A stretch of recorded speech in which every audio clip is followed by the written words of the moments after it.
is the franchise tag deadline is 4 p.m. tomorrow, 4 p.m. Eastern, Tuesday. And reports out of Minnesota are saying the Vikings are unlikely to use the franchise tag on Sam Darnold. That should surprise nobody. If they don't tag him, he would be a highly sought-after free agent. The tag would mean Darnold makes $41 million if they cannot find a trade partner. That would eat 2/3 of Minnesota's projected salary cap space, which is around $61 million. I think the Vikings are hoping that Darnold gets a good deal somewhere else. He will. I do not see him returning. Now, unless McCarthy's banged up and we don't know. What was it, a knee he had? Well, I mean, you have two teams now.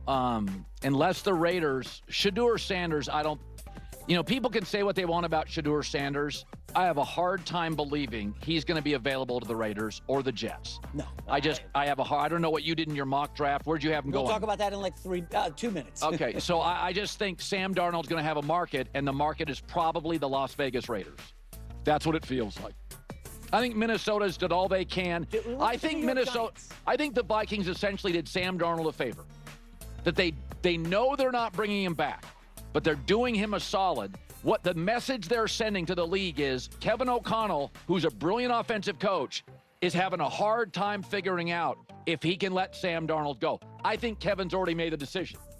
But I think they're doing a solid for Sam Darnold because Sam was so much better than they thought he was going to be.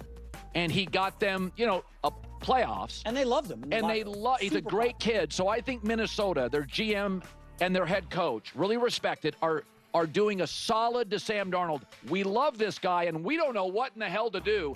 They've already made their decisions, and this will elevate Darnold from $40 million to maybe $48 to $50 million. Yeah. I don't know, man. It's funny. Colin always calls out people for having like tinfoil hat conspiracy theories. I just listen, sometimes it's hard when Colin is speaking from direct like insider information because he obviously, he legitimately talks to other GMs and other insiders and whatnot, and just kind of has access to other people who are sharing that information as well, whether, off the record, on the record, whatever it may be. So it's always kind of hard. Sometimes he's very clear about what he's hearing from direct sources, and other times he's just kind of like, just kind of speaks. So it's kind of hard to decipher what he's saying here. But someone like an Albert Breer who's going to be a lot more connected and who's more intentional with what he's saying, especially when he's making specific statements about about a team specifically, and especially now the Minnesota Vikings, since we're talking about them. It's just a little bit more calculated and a little bit more kind of like, this is what I'm hearing, and I'm hearing it from like legitimate sources inside the building. And it's just like, that's Albert Breer's like role in the NFL ecosystem, and that's why he goes to all of the places and stuff to kind of have these actual conversations face to face. His role is to not contextualize and kind of talk for a couple hours and fill space. So when he says that, hey, you know what, there is some hesitation with the Minnesota Vikings, I think it's okay to admit that. And again, if you're a Minnesota Vikings fan, I know a lot of Vikings fans kind of want to kind of push that away and just be like, no, that's not true. You can say that you firmly believe that won't be a problem moving forward, that JJ McCarthy won't be a problem moving forward, et cetera, et cetera. But I think it's still okay to also accept that, yeah, there's still some hesitation, still some concerns, still some confusion within the building. I'm not saying that they're going to keep Sam Darnold or that they're going to move on from Sam Darnold, because I don't know. And I've said this a million times now at this point, like these offseason conversations, I really find myself just not liking, honestly. I really, really don't. I made a whole video about how Debo might want to go to the Denver Broncos because he spoke very confidently about wanting to go to the Denver Broncos, and boom, now he's with now he's with the Washington Commanders. Colin has done many videos about, the Las Vegas Raiders are gonna get Matthew Stafford, and the Rams want to move Matthew Stafford to the Giants or the Jets and all these teams. And boom, the Rams re-sign Matthew Stafford, restructured deal. And it's just like it just gets so messy and annoying. Honestly, like I don't like it personally. Like maybe if I was more of a passive listener in the offseason and it just is kind of just background noise. I get it, but it's just like when I'm trying to make content here and I'm trying to really figure out what any of this stuff means and where teams can go, it's just so much of it is just, again, it's made up nonsense. And I'm still, out loud struggling with like how to kind of navigate it, because it's just like, this whole idea of like, I think the Sam Darnold and the Minnesota Vikings are looking to kind of juice up his stock and do him a solid. And it's like, nope, Minnesota Vikings sign him. And it's like, okay, or, whatever it is. Because as Albert Breer said, like, no, the Vikings are definitely like slightly hesitant to just 100% move on from Sam Darnold, that they would really like to keep him. And, even if JJ McCarthy is the bona fide starter, they don't want to have some low level backup quarterback, that it's hard for him to imagine that they're just going to have some run of the mill backup quarterback, that they really do feel more comfortable having a true someone who can really take over, because they do believe in their team. And no, I don't think Kevin O'Connell was shocked by what he had with Sam Darnold, because they paid Sam Darnold legitimate money for what was apparently going to be a backup quarterback, which I never believed in. I always thought Sam Darnold was going to start, especially if you listen to all the conversations that he had in the offseason. And Kevin O'Connell is an incredibly confident person, especially in his craft of navigating an offense and working with quarterbacks. So no, I believe that they knew exactly what they were getting with Sam Darnold, and he knows exactly what happens when you move on from a Sam Darnold, that it is a legitimate risk.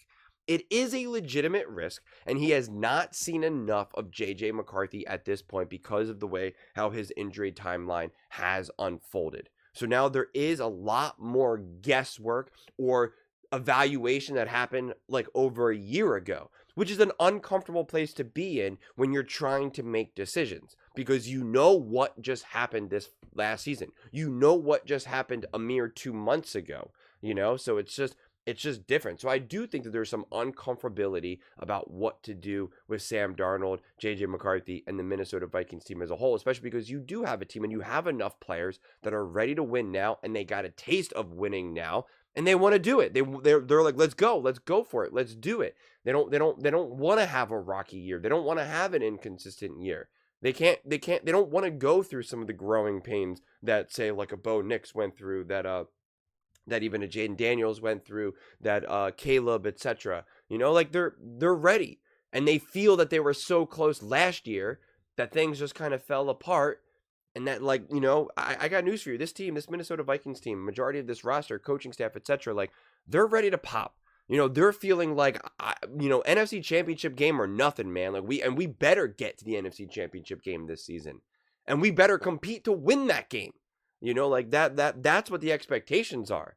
Obviously Super Bowl, of course, everyone wants to say that, but I'm just trying to put like the most realistic expectations on this team of like, like for me, the Minnesota Vikings, and this is hard because I don't know what decisions they're going to continue to make, but it's just like, considering how last season ended, your mindset's like, anything short of at least an NFC Championship game, like, I am going to be really, really frustrated. If we get knocked down the wild card, divisional round, whatever it is, like, I'm going to be frustrated.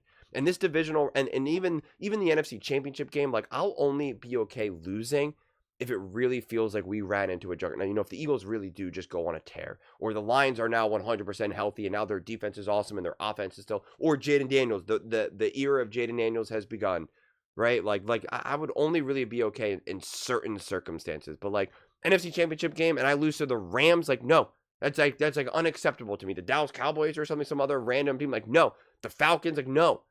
Like, I will only be okay losing this season, essentially, in the playoffs, essentially to the team that's either going to get to the Super Bowl or win the Super Bowl. And it better be because, like, that team is for real. That team is for real.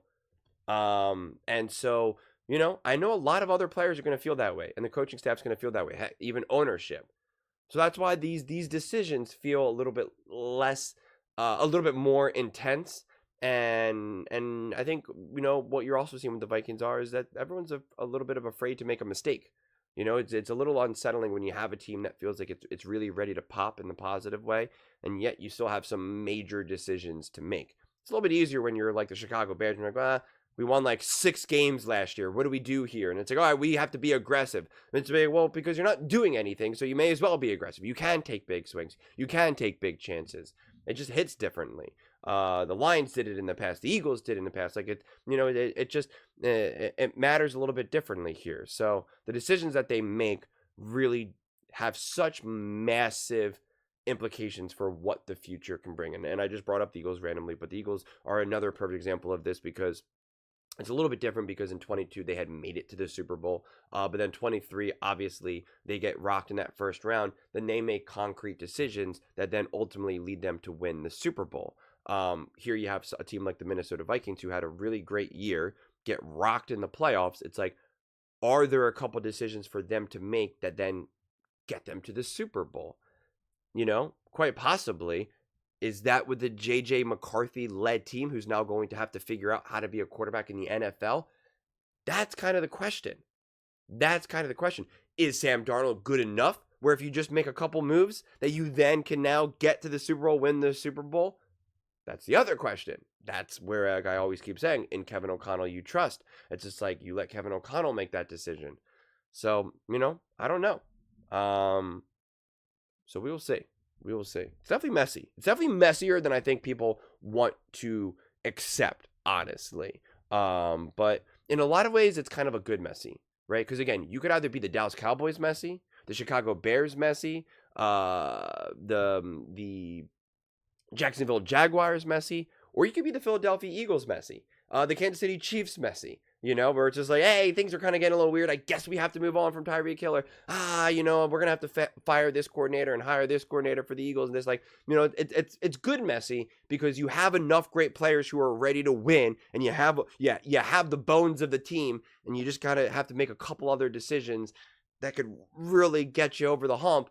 But the intensity is jacked up. Because it's like, it's kind of like these are the decisions right now that are going to be made within the next, especially this season, but then, probably next season as well, is like, we're at the path, man. You're either going to be a legitimate contender or you're not, or it's like, there's kind of three paths. You're going to be a legitimate contender. You're going to be exactly what you've always been, or you're going to go backwards. And it's just like, I see that, depending on the decisions, like technically all three are possible. And so it's just like, where's it going to go? Nobody knows. But those are just my thoughts. I'd absolutely love to hear yours. What do you guys all think about the Minnesota Vikings? What do you think they should do moving forward? How do you think they should attack this offseason and with Sam Darnold? Let me know in the comments below. I read every single comment. So whether you agree with me or disagree with me, either way, let's get in some discussions. Let's get in some fights. But ultimately, let's just have some fun.